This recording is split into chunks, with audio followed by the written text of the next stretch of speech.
오늘 순서는 건강정보로 질병에 대한 궁금증을 풀어보고 고민도 해결해보는 시간입니다.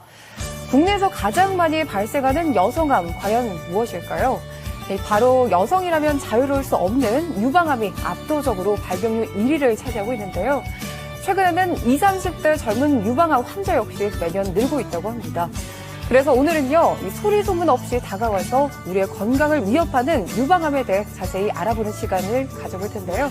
유방암에 대해서 오해와 궁금증을 풀어주실 외과 전문의 위희수 원장입니다. 유방암은 국내 5대 암 중에서 유일하게 또 지속적으로 증가해서 2010년에서 또 2018년 사이에 9년간 환자 수가 무려 70%가 넘었다고 들었습니다. 네, 맞습니다. 네, 그렇다면 이 유방암이 발생하는 원인은 무엇일까요? 네, 유방암은 이제 정확한 원인은 아직 판명되지는 않았습니다. 모든 암들이 아직 원인은 규명이 되지는 않았습니다만은 유방암은 이제 유전적인 소인이 아닌가 그렇게 추정을 하고 있습니다. 그래서 부모님이나 또 형제들 중에 유방암이나 난소암 있는 경우에 본인이 유방암에 걸릴 소인이 있고, 두 번째 이제 이른 초경, 예를 들면 사춘기 전후로 해서 우선 초경이 있게 되는데, 이른 나이에 이렇게 초경을 빨리 시작하거나 또 50대 전후에 이렇게 우리가 폐경을 하게 돼 있는데 55세 이후까지 이렇게 생리를 하고 있다든지, 또 분만을 하지 않았거나 또 결혼을 했더라도 아이를 낳더라도 수유를 하지 않았거나 또 급격한 어떤 체중 증가가 있거나 이런 원인에 의해서 유방암이 발생하지 않는가 그렇게 추정을 하고 있습니다. 그래도 우리가 좀 알아채고 느낄 수 있는 그런 대표적인 유방암의 증상들이 있다면 어떤 게 있을까요? 네, 대개 유방암은 초기에 증상이 아무런 증상이 없습니다. 그래서 이제 우리가 유방암이나 다른 암도 마찬가지지만 초기에 알아챌 수 있는 그런 증상이 없고, 대개 2기나 3기 어느 정도 암이 진행이 됐을 때 유방에 암의 증상이 나타나기 시작합니다. 근데 그 중에 대표적인 게 이제 유방에 혹이 만져진다는 것인데, 되게 통증 없이 오는 경우가 많고요. 또 한쪽 유두에서 이렇게 빨간 핏물이 이렇게 나오는 경우가 있고요. 또 한 번은 이렇게 겨드랑이에서 임파선 같은 게 이렇게 만져지는 경우, 이런 경우가 유방암이 어느 정도 진행이 됐을 때 나오는 그런 증상이라 할 수 있겠습니다. 네. 이 말씀해 주신 것처럼 초기에는 아무런 증상이 보이지 않는데, 네. 여성이라면은 이 조금 생리 때나 뭐 여러 가지 그렇죠. 요인들로 인해서 가슴 통증을 유발하는 그런 느낌, 증상들이 있는데, 그렇죠. 콕콕 쑤시거나 좀 묵직한 그런 통증이 자주 있다면은 아무래도 좀 불안해 하는지 않나 싶은데요. 그럼 이런 증상들이 유방암에도 관련이 있다고 보십니까? 결론부터 말씀을 드리면 유방 통증은 유방암과 그렇게 크게 관계는 없습니다. 대개는 이제 유방의 통증 때문에 병원에 오는 경우가 많거든요. 근데 그렇기 때문에 불안해하고 걱정하는 경우가 많은데, 대개 유방의 통증 때문에 검사를 해보면 그 유방에 어떤 혹이 있다기보다는 다른 어떤 그 생리적인 현상이라든지, 또 이제 갑작스러운 어떤 체중 증가가 있다든지, 또 어떤 위장약이라든지 호르몬약이라든지 또 이런 피임약을 장기 복용했을 때, 이럴 때도 유방을 통증을 가져올 수가 있고, 또 우리가 흔히 마시는 기호식품 중에 이렇게 커피나 녹차 같은 것을 많이 섭취를 해도 유방의 통증을 가져온다고 합니다. 네, 그래서 대표적으로는 유방의 통증 자체가 유방암하고 이렇게 연관이 있느냐 이런 질문들을 참 많이 하는데, 결론은 그렇지 않다는 것이죠. 그러면은 이 유방암을 진단하는데 네. 자가 진단도 중요하겠지만 네. 무엇보다도 정밀한 영상 진단이 중요하지 않을까 싶은데요. 네. 그렇다면 이 영상 진단을 통해서 유방암을 초기에 발견할 수 있나요? 네. 유방암을 진단하는 가장 중요한 검사가 두 가지가 있습니다.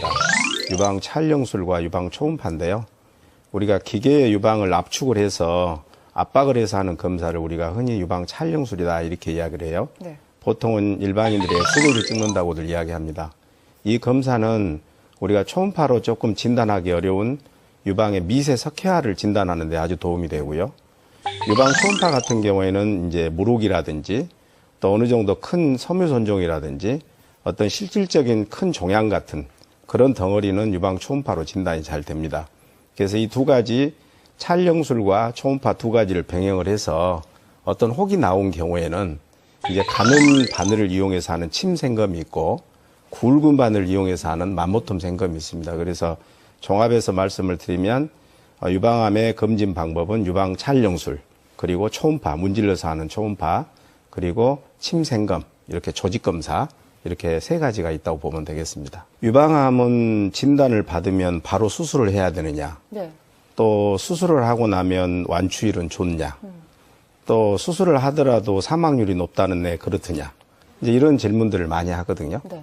근데 이제 그게 예후입니다. 그러니까 수술을 하고 나서 결과가 어떻다는 건데, 대개 유방암의 예후에 가장 중요한 것은 유방의 혹의 크기가 중요하고요. 그 다음에 겨드랑이에 임파선이 전이가 있냐 없냐가 중요합니다. 그래서 우리가 흔히 일반인들이 말하는 뭐 1기, 2기, 3기, 4기라고 이렇게 이야기를 하잖아요. 예. 그게 유방암에 있어서는 혹의 크기가 얼마냐, 그리고 겨드랑이에 임파선이 전이가 있느냐 없느냐, 이걸 가지고 우리가 예후를 결정을 합니다. 그래서 보통 유방암은 0기부터 1기, 2기, 3기, 4기로 이렇게 나누거든요. 그래서 0기에서 1기는 혹의 크기가 2cm 미만으로 아주 작은 겁니다. 그러니까 2cm 미만인 경우에는 자가 진단을 해서도 참 만지기가 어려워요. 네. 그래서 정기 검진을 하지 않으면 0기, 1기는 발견하기 어려운 거죠. 그래서 이러한 0기, 1기 같은 경우에는 조기 검진을 해서 발견을 해서 적절한 처치를 하면 예후가 굉장히 좋습니다. 그러니까 삶에 큰 영향을 미치지 않는다는 거죠. 그런데 예를 들면 2기, 혹이 2cm부터 5cm 이상이거나 또 겨드랑이 임파선이 이렇게 전이가 돼 있는 이런 2기, 3기, 4기 이런 것들은 결과가 예후가 좋지가 않습니다. 그래서 치료를 물론 잘 하더라도 5년 생존율이라는 이 암이 가장 중요한 생존율이 그렇게 높지가 않아요. 그래서 0기, 1기, 2기 때 아주 초기 단계 때 검사할 수 있는 유일한 것들이 조기 검진밖에 없기 때문에 증상이 나타나서 예를 들어서 어느 정도 병기가 진행이 된 경우에는 예후가 좋지 않다고 이렇게 생각을 합니다. 네. 원장님께서 말씀해 주셨지만 조기 검진이 가장 중요할 텐데 네. 여성분들이라면 좀 유방암에서 누구나 자유로울 수는 없는 것 같습니다. 예. 우리나라에서도 급속도로 유방암 환자가 늘어나고 있고 제가 앞서 말씀드렸다시피 20, 30대 여성분들도 또 이렇게 위험 이 수치가 좀 높다고 하는데 네. 각별한 주의가 필요하리라 봅니다. 근데 이 유방암 예방법에 대해서는 또 어떤 것들이 있는지 궁금합니다. 유방암은 예방이 저는 가능하다고 봅니다. 예, 우리 유방암 전문의들은 유방암 자체가 그렇게 두려워할 병은 아니라고 지금 생각을 합니다. 그래서 조기에 발견을 하면 전자에서도 말씀했듯이 완치가 가능하기 때문이죠. 그래서 이제 예방법은 우리가 집에서 하는 자가검진이 있고요. 병원에서 하는 이제 정기검진이 있겠습니다. 그래서 자가검진법은 보통 생리를 하고 있는 여성 경우에는 생리가 끝난 한 5일 뒤부터 본인이 집에서 자가검진법이 요즘 SNS에 많이 공유가 되어 있기 때문에 네.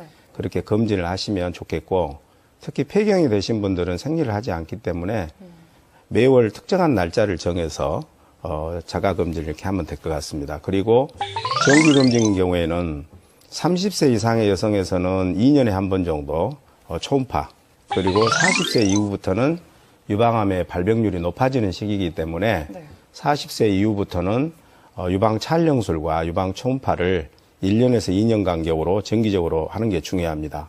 그리고 유방암에 가족력이 있는 경우에는 정기적인, 특히 연령을 떠나서 최소 20세 이후부터는 매년 유방암 검진을 꼭 해야 되는 것입니다. 자, 원장님께서 말씀해 주셨지만 이 유방암은 초기에 특별한 증상이 나타나지 않기 때문에 이 꾸준한 자가 검진과 또 정기적인 병원 검진 등 이 조기 발견을 통한 적절한 치료가 최선의 방법일 텐데요. 여기에 또 규칙적인 운동과 또 올바른 식습관을 통해서 자신의 몸에 조금만 더 관심을 기울인다면 누구나 이 유방암의 위협으로부터 벗어날 수 있지 않을까 싶습니다. 지금까지 도움 주신 이희수 원장님과 함께 이야기 나눠봤습니다. 오늘 나와주셔서 감사합니다. 감사합니다.